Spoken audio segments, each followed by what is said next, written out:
Жив човек кога погребува мртовец, тој закопува дел од себе со мртовецот и се враќа дома, носејќи во својата душа дел од погребаниот мртовец.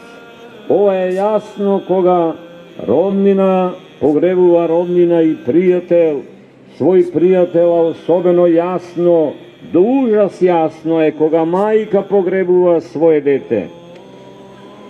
Мајката до згрбување ги посетува гробовите на своите деца, додека децата непрестајно живеат во душата на мајката, а во душата на мајката живее само во еден тесен агол.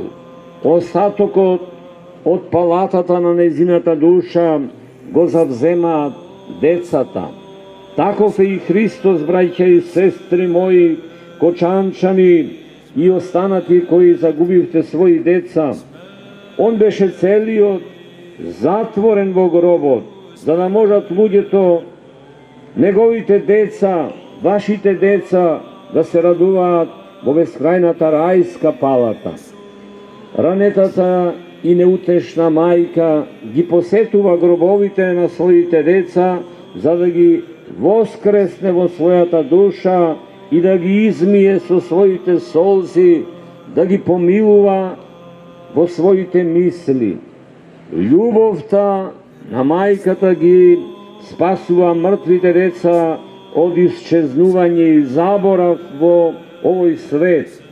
Накажаниот Тепан, Плукан, Шамаран и смајван Христос, распнат на крст и ставен во гроб, воскресна и со својата сила и љубов го воскресна целиот човечки род и за секогаш го спаси од исчезнување и заборав.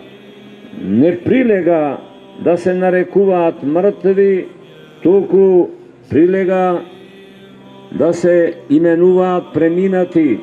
Оние за кои Христос пострада и умре, тие се живи во живиот Господ.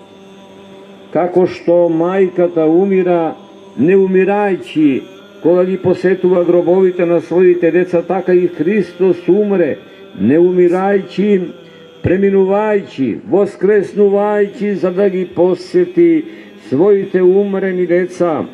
Грижата за мртвите единствено е Божја грижа, се останато е Божја радост.